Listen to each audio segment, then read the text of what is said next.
Dan akhirnya orang itu berkata kepada saya, jangan takut, aku datang untuk menyelamatkanmu. Saya sempat merenung sejenak, siapa orang itu? Dalam hati, tiba-tiba saya bisa berkata, Tuhan. Saya menyebut nama Yang Tuhan. sebelumnya nggak pernah diucapkan. Yang sebelumnya saya tidak pernah menyebut nama Tuhan. Shalom teman-teman, selamat datang kembali di channel Bagi Porohani. Selamat datang bagi teman-teman yang baru mengunjungi channel ini. Video kali ini kita akan mendengarkan kesaksian seorang yang dulunya membenci Yesus, bahkan mendengar namanya saja tidak suka begitu. Tetapi dalam satu peristiwa Yesus menampakkan diri secara pribadi terhadap seseorang ini, dan pada akhirnya dia bertobat, menerima Yesus, dan pertama kali menyebut Yesus dalam hidupnya. Pada akhirnya sampai sekarang dia menjadi seorang penginjil atau pemberita firman, dan kita akan mendengarkan kesaksiannya setelah yang satu ini.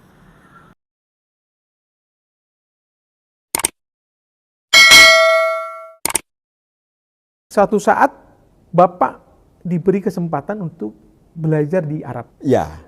Itu seperti apa ceritanya, Pak? Saat itu kan memang setelah lulus SMA saya sempat menganggur beberapa lama itu, ya.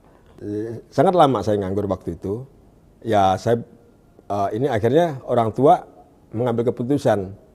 Ya sudah kalau gitu, daripada saya di Jakarta ini saya hanya belajar agama dari di Jakarta gitu ya. Itu kayaknya kurang greget. Orang tua tuh maunya tuh saya tuh belajar agama tapi yang benar-benar punya nilai tambah. Akhirnya tahun 94 saya dikirim ke salah satu universitas di kota Jeddah saat itu, di King Abdul Aziz University di kota Jeddah. Nah, saya berangkat ke sana dengan modal dasar bahasa Arab yang kurang bagus.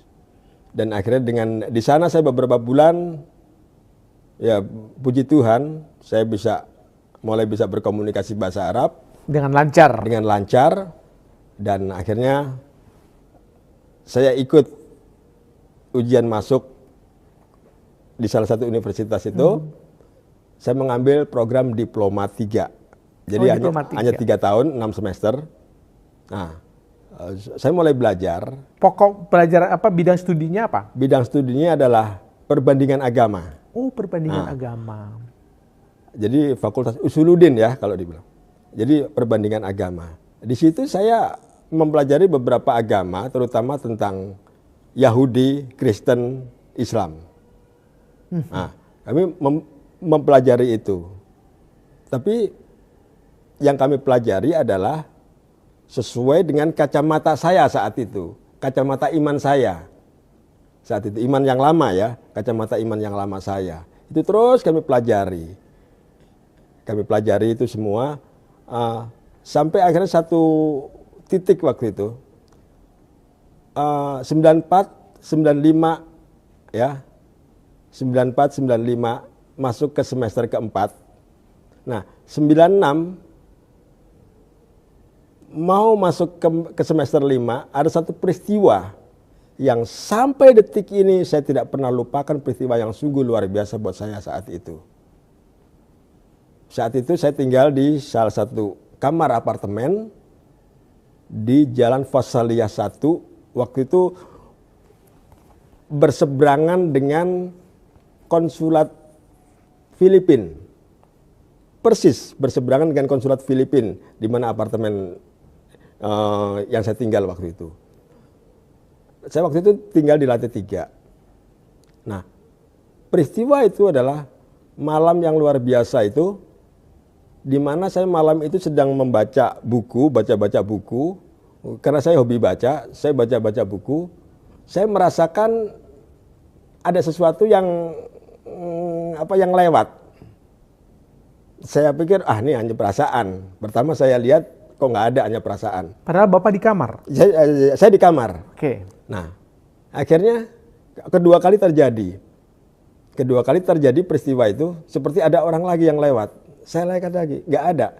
Akhirnya saya bangun dari tempat duduk saya. Saya periksa semua pintu, terkunci rapat, jendela terkunci rapat. Saya kembali duduk. Nah, setelah saya duduk, tidak berapa lama kemudian, saya lanjutkan baca kan. Setelah saya lanjutkan baca, tiba-tiba di depan saya itu ada sesuatu yang awalnya itu kelihatan itu seperti samar-samar, tapi semakin lama semakin kelihatan. Manusia yang tinggi besar. Saya di situ mulai merasa bukan takut saya sulit untuk menggambarkan. Kalau takut sesuatu seperti takut setan atau takut apa, itu kan Bisa histeris. bisa histeris ya. Kalau ini takut ini seperti Kagum. ada sesuatu seperti kagum yang luar biasa. Nah, bayangan itu semakin lama semakin nyata. Nah, dalam kondisi saya waktu itu yang ketakutan, yang kagum luar biasa itu, ternyata orang itu tahu isi hati saya. Sehingga orang itu berkata, sebelum itu saya melihat orang itu seperti punya wibawa yang luar biasa. Punya wibawa yang luar biasa. Sehingga akhirnya membuat saya ketakutan. Bukan hanya ketakutan, tadi itu kagum yang luar biasa itu. Dan akhirnya orang itu berkata kepada saya, jangan takut, aku datang untuk menyelamatkanmu. Nah, suara ini suara yang belum pernah saya dengar. Suara begitu wibawa sekali. Umumnya kalau di sana itu orang asing ngomong itu pakai bahasa Arab. Nah, saat itu dia ngomong pakai bahasa Indonesia. Bahasa yang Bapak pakai. Bahasa yang Bapak di kenal. mana saya asli orang Indonesia. Karena wibawanya yang luar biasa waktu itu, saya sempat kaget, saya sempat luar biasa, ketakutan itu semakin menjadi-jadi. Apalagi begitu orang itu berkata, jangan takut, aku datang untuk menyelamatkanmu. Nah, setelah ngomong seperti itu bayangan hilang sama sekali. Hilang. Nah, setelah bayangan itu hilang, saya sempat merenung sejenak. Siapa orang itu? Dalam hati, kalau dia manusia, dia masuk dari mana? Kalau dia setan, nggak mungkin setan punya wibawa yang luar biasa seperti itu. Dan bisa ngomong. Iya, wibawa bukan hanya dari kata-katanya, dari wujudnya itu sangat wibawa sekali, apalagi setelah dia berkata itu.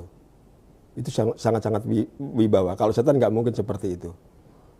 Akhirnya setelah saya bergumul ya, istilahnya sekarang ini, setelah saya bertobat, saya baru tahu, oh ya itu waktu itu saya lagi bergumul. Bergumul itu kan istilah Kristen. Benar. Akhirnya pada saat saya bergumul itu, tiba-tiba saya bisa berkata loh, Tuhan. Saya menyebut nama yang Tuhan. Sebelumnya nggak pernah diucapkan. Yang sebelumnya saya tidak pernah menyebut nama Tuhan. Nah, saya bilang begini, Tuhan, ampuni aku. Kalau selama ini aku mengambil jalan yang salah. Ampuni aku Tuhan. Nah, waktu itu saya sempat ngomong Tuhan loh. Saya sebelum itu saya nggak pernah ngomong Tuhan. Yang saya sebut iman saya yang lama itu saya mengatakan Allah Subhanahu wa Ta'ala. Itu. Dan yang terucap adalah itu. Yang terucap adalah Tuhan gitu loh. Itu sesuatu yang aneh. Karena di dalam iman saya yang lama itu dikatakan asyhadu an la ilaha illallah. Aku bersaksi tidak ada Tuhan selain Allah. Dalam bahasa Indonesianya, bahasa Arabnya kan asyhadu an la ilaha illallah. Padahal kalau setelah saya pelajari asyhadu an la ilaha illallah itu bukan tidak ada Tuhan, tapi dikatakan aku bersaksi tidak ada sembahan selain Allah. Nah, waktu itu kan pemahaman lama saya itu tidak ada Tuhan selain Allah. Jadi nggak ada itu nama Tuhan, yang ada Allah. Kok hari itu malam Tiba-tiba itu saya menyebut itu. nama Tuhan. Nah, ada pergolakan dalam hati. Iya betul, ada pergolakan, ada pergumulan yang luar biasa. Dan saya menyebut nama Tuhan, setelah itu saya juga berpikir, saya menyebut nama Tuhan. Apa yang terjadi saat itu? tiba-tiba saya geser itu bangku, itu kursi dari meja, dan saya ambil sikap sujud di lantai. Tersungkur di lantai. Nah, saya tersungkur di lantai, saya waktu itu, ya Tuhan ampuni saya Tuhan, ampuni saya Tuhan, saya sudah salah, saya mengaku salah, selama ini apa yang saya ambil jalan adalah jalan yang salah. Saya menangis di situ. Dan apa yang terjadi, saya bilang ampuni saya Tuhan Yesus. Pertama kali saya dalam keadaan tersungkur, saya menyebut nama Tuhan Yesus. Ya memang saya tahu, imannya orang Kristen itu percaya kepada Yesus. Tapi saya anti menyebut nama itu. Iya. Ya, anti saya menyebut nama itu. Betul. Gitu. Nah, sehingga akhirnya pada saat itu saya tidak ada referensi sama sekali. Nah, tiba-tiba saya pada saat saya bersujud itu saya menyebut nama Tuhan Yesus itu pertama kali bulan Agustus tahun 96. Saya masih ingat bulannya, bulan Agustus tahun 96. Ajaib ya. Ya. Itu. Nah, setelah itu saya langsung bicara lagi. Setelah saya menyebut nama Tuhan Yesus, saya bilang, Tuhan, aku harus berbuat apa Tuhan? Nah, tiba-tiba saat itu, tanpa ada manusia yang membimbing saya berdoa. Saya doa pakai bahasa Indonesia loh. Biasanya kalau saya dulu itu kan saya doa tuh pakai bahasa Arab. Gitu loh. Doa bahasa Arab seperti kalau teman-teman teman-teman iman yang lama itu doa sapu jagat itu dikatakan Rabbana atina fid dunya hasanah wa fil akhirati hasanah wa qina adzabannar. Amin ya rabbal alamin. Kan begitu. Nah, itu iman saya yang lama, saya berdoa seperti itu. Tapi saat itu pada saat saya bersujud itu meminta ampun kepada Tuhan, bahkan menyebut nama Tuhan Yesus, dan langsung saya katakan, lalu saya harus berbuat apa Tuhan? Waktu itulah saya berdoa terima Tuhan sebagai juru selamat pribadi saya. Saya berdoa pakai bahasa Indonesia. Dan tanpa dibimbing. Tanpa dibimbing oleh seorang pun. Karena waktu itu di kamar nggak ada orang sama sekali. Siapa itu yang? Nah itu. Nah setelah saya percaya kepada Yesus dan saya pulang ke Indonesia dan saya banyak mempelajari, saya baca-baca buku, saya baca Alkitab, ternyata itulah yang disebut roh kebenaran. Roh Kudus. Seperti Yohanes 15 ayat 26. Roh penolong. Jadi saat itu Tuhan mengirim roh penolong itu untuk memampukan saya berdoa terima dia sebagai Bapak dituntun. Tanpa dituntun. Secara manusia saat itu nggak mungkin ada yang menuntun di sana untuk berdoa, apalagi pendeta di sana nggak ada pendeta. Iya. Gitu. Nah, jadi saat itu saya menerima Yesus sebagai juru selamat pribadi saya. Nah setelah saya berdoa menangis itu, saya nggak bisa tidur. Sampai pagi. Kenapa? Itu pergumulan yang luar biasa, tanda tanya terus. Kok saya tadi berdoa seperti itu? Malah kaget sendiri. Iya, bahkan saya terima Yesus. Bahkan saya menyebut nama Yesus. Ada merasa penyesalan gitu? Tidak ada sama sekali. Oh, tidak ada penyesalan sama sekali. Tapi hanya agak surprise saja? Iya, surprise dan ada tanda tanya. Tanda tanya. Ada tanda tanya. Ada apa ini? Ada apa? Apa yang saya alami? Apa saya ngimpi gitu loh. Apa saya ngimpi? Saya bilang saya nggak ngimpi. Saya lihat jam ini berjalan. Sampai akhirnya pagi. Ajan. Saya tetap melakukan ritual agama saya yang menunaikan lama. Sholat. Iya, menunaikan sholat. Nah, setelah ajan, saya turun ke bawah, masih sepi. Nah, akhirnya ada teman satu. Dia supir taksi. Dia orang Filipina, namanya Romeo. Dia dari negara bagian Filipina, kalau nggak salah Kerala atau apa gitu ya. Itu jadi. Dan fasih berbahasa Arab. Dia sangat fasih bahasa Arab karena dia supir taksi. Dia yang sering mengantar saya dari apartemen ke kampus atau ke pasar gitu ya. Saya tahu dia orang Katolik. Paling tidak sedikit banyak tahu lah tentang Yesus gitu. Yeah. Nah, saya panggil ke tempat sepi, saya cerita. Setelah saya cerita itu, terus dia, ayo terus. Saya cerita. Dia bilang apa? Itu Tuhan Yesus nemuin kamu. Saya yang dari bayi sampai sekarang ini Nggak pernah mengalami ini. Saya nggak pernah mengalami dan saya nggak pernah ketemu Yesus. Oh. Dan kamu luar biasa sekali kamu ketemu Yesus. Tapi satu, jangan bicara ke orang lain soal ini. Kamu bisa mati. Ya. Karena waktu itu saya ada di negara yang mayoritas. Betul. Pakai hukumnya hukum mereka. Hmm. Jadi saya merahasiakan itu. Saya merahasiakan itu sampai saya selesai. Oh, jadi selama itu Bapak pegang terus itu? Saya pegang terus itu. Tapi melakukan ritual agama saya yang lama tetap saya melakukan. Tapi berdoa kepada Tuhan Yesus Berjalan juga. berjalan juga? Iya, berjalan juga. Nggak ada tuh pergolakan atau merasa ada pertentangan di dalam batin, dalam Nggak ada. dalam diri? Nggak ada. Karena saya waktu itu sudah yakin sekali gitu Ya, loh. sekali. Sudah yakin sekali. Sampai saya kembali ke Indonesia. Waktu saya mau kembali ke Indonesia sekitar bulan April tahun 98. Udah selesai nih? Iya, udah selesai. Saya udah lulus. Udah lulus. Diploma. Orang tua saya kabarin, wah mereka bangga. Iyalah. Mereka bangga sekali. Mereka bangga sekali.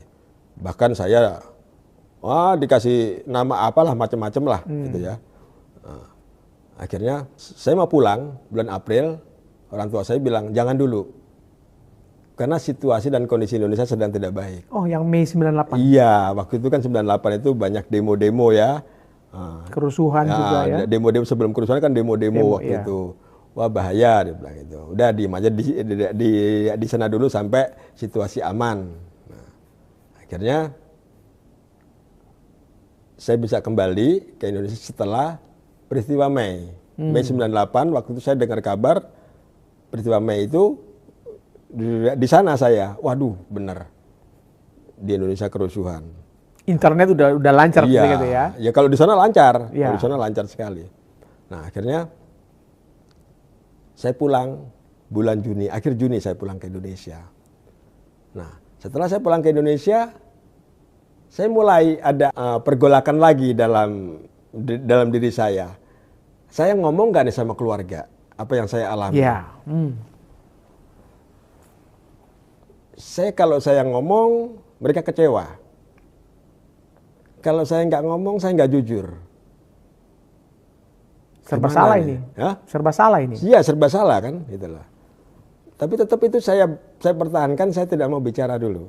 Iya. Saya tidak mau bicara dulu. Sampai akhirnya, kalau masalah akhir 99 itu kalau masalah itu. Akhir 99 itu. Oktober atau November itu. Waktu itu ada ayah saya, ada kakak saya paling tua. Kami duduk biasa di ruang tamu ngobrol. Nah dalam obrolan itu saya sempat nyeletuk begini. Oh ya, ayah kalau kalau salah satu keluarga besar kita ada yang jadi Kristen gimana ya? Wah, langsung. Wah itu nggak bisa, itu sudah murtad itu. Itu sudah murtad. Lalu kakak saya yang pertama ngasih respon yang lebih keras lagi. Wah, itu sudah sama, itu sudah harus dibantai, harus diapalah gitulah. Begitu kasar sekali bahasanya. Oh gitu ya. Mulai timbul ketakutan saya kalau saya ngomong saya habis di sini. Tapi tetap saya pancing itu. Terus nanya akhirnya orang tua saya. Emang siapa? Gitu? Memang ada keluarga besar kita yang murtad. Dia bilang. Enggak sih. Dalam hati saya. Dalam hati saya sendiri. Tapi akhirnya diskusi itu semakin lama. Dan akhirnya saya nggak tahan. Saya bilang, tahu nggak yang murtad itu siapa? Ya menurut kita murtad. Tapi menurut yang lain itu nggak murtad. Gitu. Ya siapa? Saya. Waduh. Saat itu juga, detik itu juga tanpa ada basa-basi lagi, ayah saya langsung bangun, saya langsung dipukul, saya ditonjok, saya waktu itu ingat sebelah kiri tonjok, saya jatuh, kakak saya langsung datang nyamperin, langsung saya diinjak lagi, dipukulin, waduh saya nggak tahu waktu itu udah berapa kali saya kena pukul, kena injak, saya ditendang juga, akhirnya saya juga baru menyadari ya waktu itu, kok ini basah, tapi setelah saya pegang, oh darah. gitu loh. Darah. Dari mana? Leher saya. Nah, leher saya ini adalah saksi hidup. Ini adalah saksi, gitu loh. Nah, setelah ini saya pegang darah, wah ini bahaya dari mantu saya. Itu kena apa? Pisau? Saya nggak tahu, pisau atau apa, saya nggak tahu. Karena tangan saya juga ini, mungkin tangan saya ini juga pegang nahan pisau itu juga, nahan pisau atau apa itu sempat. Udah nggak ingat lagi ya? Udah nggak ingat, sempat luka ini kan. Makanya jari saya ini kan ini nggak bisa begini. Ini sudah, ini juga sempat kena juga. Saya pegang ini berdarah, saya lari keluar rumah. Oh, masih bisa lari? Masih bisa lari, karena saya pikir kalau saya di situ saya mati. Saya lari keluar rumah. Nggak dikejar? Enggak, karena pada saat saya dipukul, barang-barang saya pikir mau dibuang, mau disuruh saya bawa, ternyata itu dibakar. Walah. Saya nggak tahu barang apa waktu itu yang dibakar itu. Nah, akhirnya saya lari keluar rumah ke jalan raya, kurang lebih 500 meter lah tempat tinggal saya ke jalan raya itu. Saya waktu itu saya ingat saya naik bis. Saya naik bis. Nah, di dalam bis itu orang-orang bertanya, itu kenapa? Saya bilang itu. Akhirnya, wah itu. Akhirnya saya disuruh turun karena penuh dengan darah. Saya tahu mungkin mereka takut ya, jadi saya disuruh turun. Saya turun. Nah, setelah saya turun pas di halte,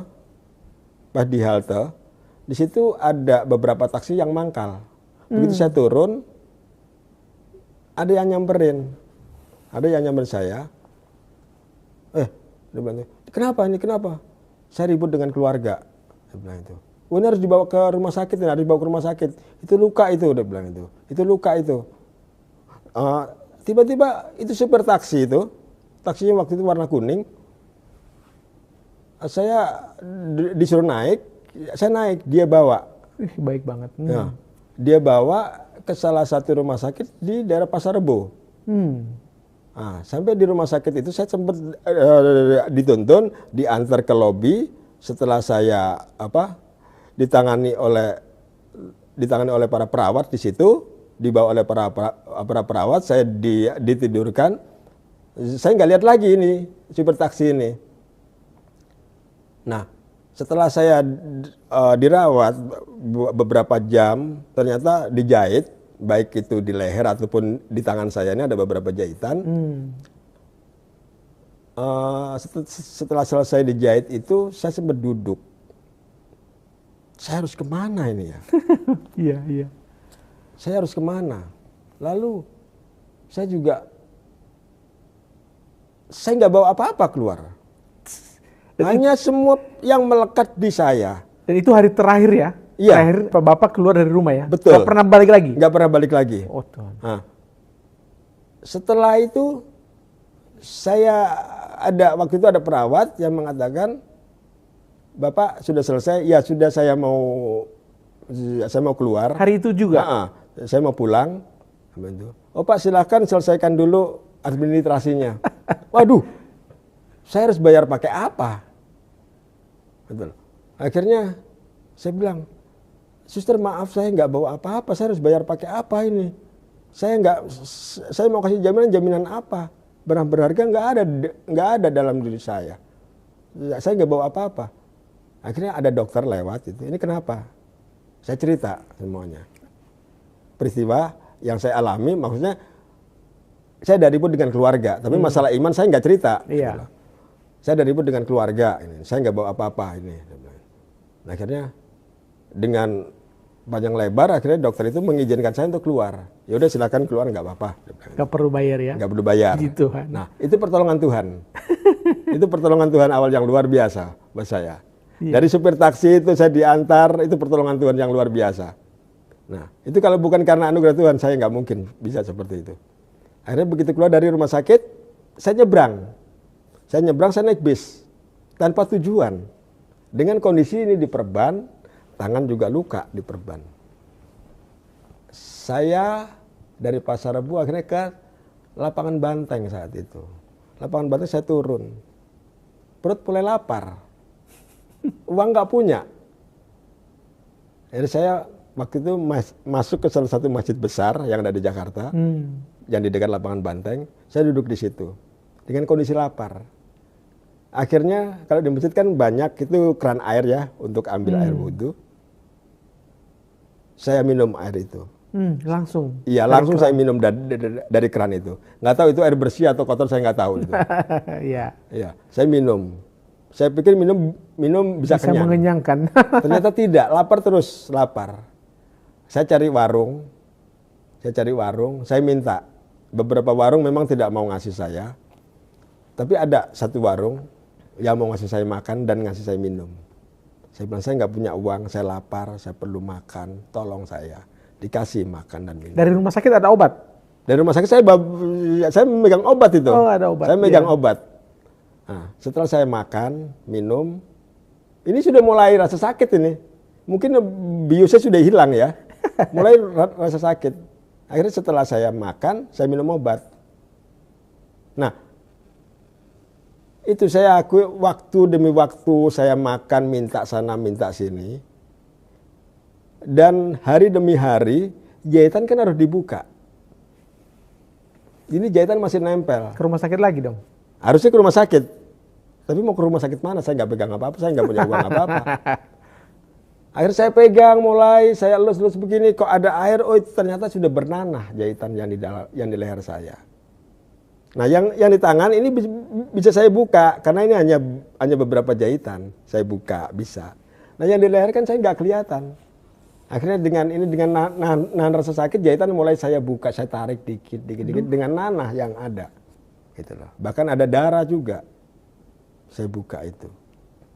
Dengan pakaian yang sudah berminggu-minggu saya tidak cuci, saya tidak mandi, dengan bau yang luar biasa. Saya minta tolong ke siapa kalau saat itu seperti itu? Iya. Nggak ada lah ya orang yang mau nolong. Tapi dengan kekuatan Tuhan yang Tuhan berikan kepada saya, sama sekali saya tidak menyesal. Yang ada, saya tidak memikirkan yang lain. Saya memikirkan saya saat itu. Nah, waktu berjalan, saya lihat ada gerobak pemulung. Saya dekati, saya ngomong, saya nanya, boleh nggak saya ikut mulung? Supaya dapat uang. Oh boleh, besok jam 5 pagi harus ikut jalan dengan salah satu temannya. Boleh juga ya? Iya. Baik ya? Baik dia, baik mereka. Akhirnya esok paginya saya bangun, langsung saya ikut mulung dari tempat sampah satu ke tempat sampah yang lain untuk cari hal barang-barang yang bisa dijual. Saat itu mulai saya bisa makan dengan teratur. Bisa mandi juga? Iya, mulai saat itu saya bisa mandi karena ada teman yang ngasih pakaian bekas ke saya. Saya mulai ganti. Jadi benar-benar memang gembel ya Pak waktu itu ya? Iya, gembel. Sama sekali gembel. Tidak kepikiran mau pulang ke rumah? Sama sekali tidak ada kepikiran mau pulang ke rumah. Nggak ada yang nyari juga? Nggak ada yang nyari. Saya nggak tahu waktu itu dicari atau enggak ya. Ya. Saya nggak tahu. Tapi saya nggak ada kepikiran untuk pulang ke rumah. Gitu loh. Ya. Nah, singkat cerita waktu itu setelah saya jadi pemulung, kehidupan saya Tuhan mulai perbaiki sedikit demi sedikit. Saya mulai ada persekutuan anak-anak jalanan waktu itu. Di stasiun Juanda. Mungkin saat ini masih ada, saya nggak tahu. Di stasiun Juanda saya ikut. Di bawah kolong itu kan? Iya, ya di stasiun waktu itu kan masih terbuka zaman itu, masih terbuka kan zaman itu. Mungkin sekarang sudah tertutup rapat, jadi nggak bisa sembarangan, sudah harus steril kan. Nah, waktu itu akhirnya saya tidur di stasiun Juanda waktu itu, di bawah tangga. Saya tidur di situ. Nah, ikutlah persekutuan anak-anak jalanan. Nah saat itu akhirnya ada teman ada lagi persekutuan di sana di Jalan Teh.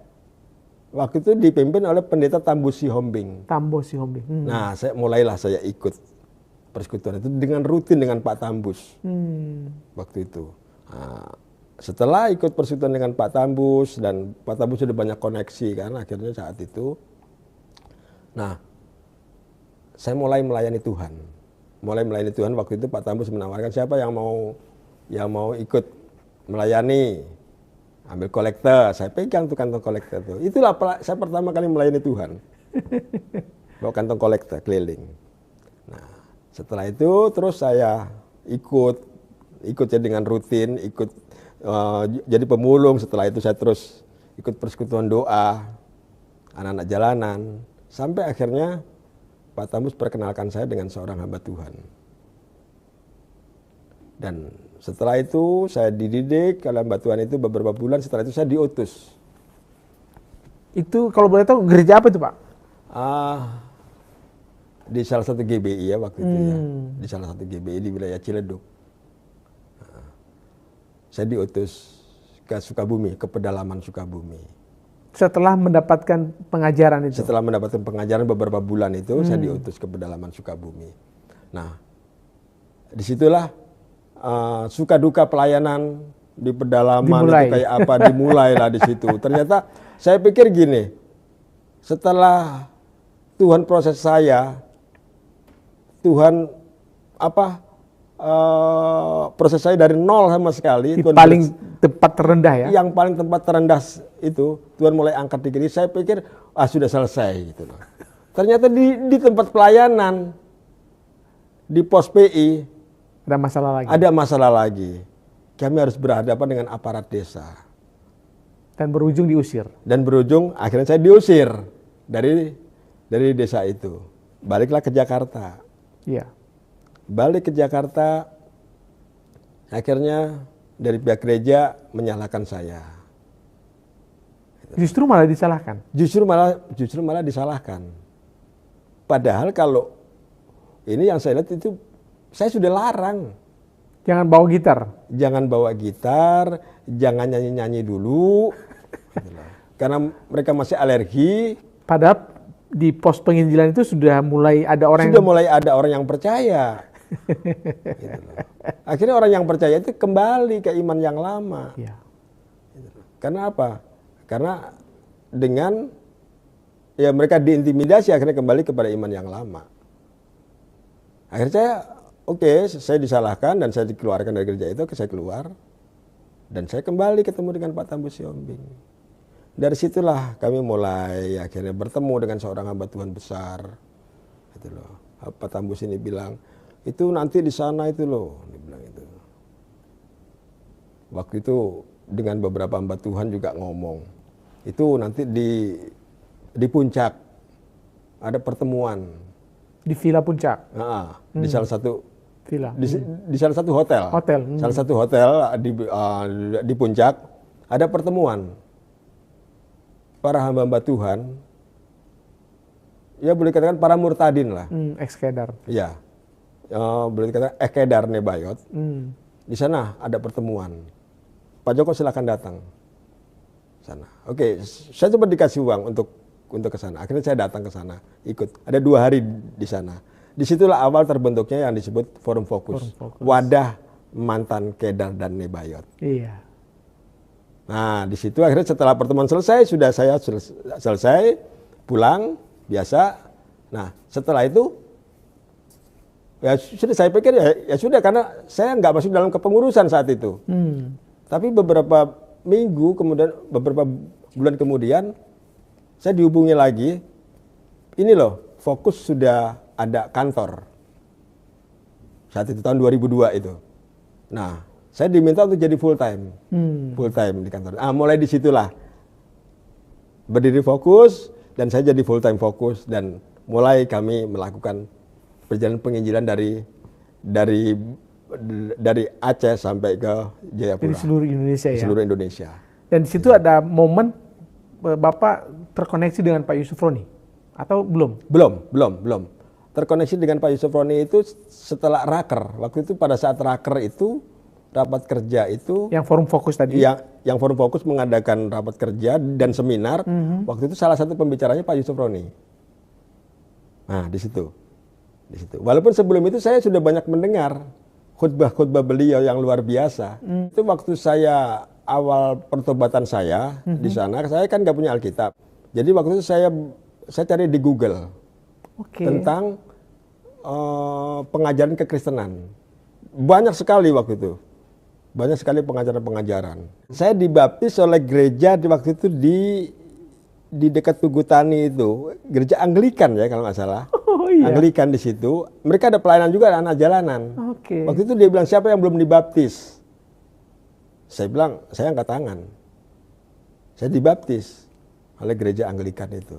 Lalu Bapak mengambil keputusan untuk menikah. Iya. Nah, coba ceritakan Pak, bagaimana bisa bertemu dengan calon istri Bapak waktu itu? Temuannya waktu itu lewat apa ya? Lewat HP ya waktu itu ya kalau nggak salah ya. Oh gitu. Iya, lewat HP. Waktu itu lewat HP waktu itu ada telepon nyasar kalau nggak salah. Iya, saya ingat waktu itu ada telepon nyasar. Saya angkat. Saya ngobrol dengan istri saya. Akhirnya dengan istri saya yang sekarang saya ngobrol, saya kenalan di situ. Saya tanya asalnya dari mana? Asalnya dari Gorontalo. Oke. Saya bilang itu. Terus masih dari Gorontalo mayoritas Islam. Iya, saya Islam. Dia bilang itu. Oke, nggak apa-apa. Nggak apa-apa. Akhirnya ketemulah kami. Singkat cerita kami ketemu. Tinggal di Jakarta juga dia? Dia tinggal di Purwakarta saat itu. Oh, Purwakarta. Oke. Saya datang ke Purwakarta. Saya ketemu di Purwakarta. Saya ngomong dengan istri saya. Dengan istri saya sekarang ini. Saya ngomong saat itu. Saya terus terang, saya Kristen. Wah, nggak bisa itu. Nggak bisa itu. Dia bilang itu. Ya kalau kamu mau hidup dengan saya, kamu harus percaya. Kamu harus jadi Kristen juga. Wah, nanti saya bisa dibunuh sama papa saya. Dia bilang itu. Habis saya sama keluarga saya. Dia bilang itu. Akhirnya ya terus kami terus berjalan. Kami terus menjalin komunikasi. Akhirnya kami berdoa terus. Itulah dasar kuasa Tuhan. Oke. Oh, jadi Bapak langsung menginjilin dia juga sekalian? Saya langsung menginjili dan saya langsung berdoa. Itulah itu kuasa doa yang luar biasa ya. Saya bisa percaya kepada Yesus sampai sekarang ini karena jadi korban sebenarnya. Saya, Pak Rusli dan teman-teman yang lain para murtadin ini adalah korban doa. korban doa orang-orang percaya. Iya. Nah, akhirnya setelah saya berdoa, mendoakan calon istri saya itu, saya doakan, akhirnya dia mulai luluh. Tapi dengan satu syarat. Setelah menikah secara Kristen dan dia jadi percaya kepada Yesus dan dibaptis, dia tidak mau melepas atribut. Iya ya. Nah, unik juga atribut, maksudnya atribut secara lahiriah ya. Iya. Atribut lahiriahnya itu tidak mau melepas itu. Oke, nggak apa-apa. Alasannya apa? Ya. Alasannya? Alasannya untuk menjaga di hadapan keluarga. Oke. Di hadapan keluarganya. Oke, nggak apa-apa. Tapi nanti lambat laun nanti pasti ketahuan dan bukan hanya ketahuan, pasti nanti akan ya secara tersendirinya lah. Waktu nanti yang akan berjalan nanti akhirnya bisa terbuka juga. Awalnya saya ajak masuk ke gereja untuk buka atributnya itu dia keberatan. Saya bilang jangan, nanti di gereja orang gereja bingung, takut. Iya. Awalnya oke, masuk nggak apa-apa. Orang gereja jadi lihat, jadi perhatian. Itulah. Akhirnya lambat laun dan mulai mau membuka. Saat saya ke datang gereja. ke gereja, dia harus buka itu. Oh, tapi selain ke gereja tetap pakai itu ya, Tetap Pak? harian pakai. Nah, apa pesan-pesan Bapak kepada mereka? Ya kalau ragu-ragu tentang apa ya, memang kalau sekarang ini kan umumnya itu mereka tuh ragu-ragu begini. Ragu-ragu tentang siapa itu Yesus. Ragu-ragu tentang siapa itu Tuhan. Karena bagi iman saya yang lama ya, bahwa tidak ada Tuhan selain Allah. Tapi kita kembali kepada kitab Korintus pasal 8. Di sana dikatakan, kalau dalam Injil yang berbahasa Arab dikatakan wa an la ilaha illallahul ahad, dan tidak ada ilah lain selain Allah yang esa. Ayat selanjutnya adalah walana rabun wahidan, dan hanya ada satu Tuhan. Wa Yesus al-Masih, yaitu Yesus Kristus. Nah, makanya jangan ragu bahwa iman Kristen itu menyembah satu Allah, bukan tiga, jadi satu. Dan satu Tuhan, yaitu Yesus Kristus dalam Korintus tadi. Nah, kok kan Yesus itu manusia, Makanya dalam kitab Injil Yohanes pasal pertama dikatakan dalam Injil yang bahasa Arab, fil bad'i kana kalimatu wa kana kalimatullah wa kana kalimatullah. Pada mulanya adalah firman, firman itu bersama-sama dengan Allah dan firman itu adalah Allah. Ayat 14 dikatakan dalam Yohanes 1, kalimatul mutajasad, firman yang telah menjadi manusia. Jadi firman yang telah menjadi manusia. Jadi kemanusiaan Yesus itu sama dengan kitab saya yang lama. Tapi keilahian Yesus itu yang perlu kita garis bawahi, keilahian Yesus. Ya. Jadi kemanusiaan Yesus bisa mati. Kitab atau Quran, kitab saya yang lama itu bisa hancur, bisa hilang. Tapi firmannya bisa hilang nggak? Nggak bisa hilang, firmannya itu abadi, kekal. Begitu juga Yesus Kristus itu yang menjadi manusia ini adalah firman Allah yang menjadi manusia. Dan firmannya ini tetap kekal. Firman yang menjadi manusia tujuannya apa? Untuk menyelamatkan manusia yang sudah jatuh ke dalam dosa. Perlu ragu lagi, ambil keputusan. Firman yang telah menjadi manusia. Mau percaya kepada firman yang telah menjadi manusia atau percaya kepada firman yang jadi buku? Kalau firman yang jadi manusia, kita terima dia sebagai juru selamat pribadi kita kembali kepada fitrahnya semula. Kita kembali kepada penciptaan mula-mula. Gambar kita sebelum jatuh dalam dosa, dalam diri Yesus itulah. Itu kita sesungguhnya. Jadi kalau manusia nggak percaya kepada Yesus, ya berarti manusia nggak tahu gambar pribadi dia. Gambar dirinya itu kayak apa. Jadi nggak perlu lagi kita setiap tahun kita harus berkorban. Nggak perlu lagi kita untuk bayar untuk supaya kita kembali kepada fitrahnya. Nggak perlu, kita cukup terima Yesus sebagai Tuhan dan Juru Selamat. Makanya jangan ragu-ragu. Ambil keputusan terima Yesus sebagai Tuhan dan Juru Selamat. Engkau akan diubahkan hidupmu. Akan diubahkan hidupmu. Tapi ingat, engkau harus bayar harga. Seperti yang saya alami. Ada harga yang harus dibayar. Tapi di situ Tuhan memberikan kekuatan kepada kita. Filipi 4 ayat 13. Segala perkara dapat kutanggung di dalam Dia yang memberi kekuatan kepadaku. Semua masalah bisa kita atasi, bisa kita tanggung. Bersama-sama dengan Yesus yang memberi kekuatan kepada saya.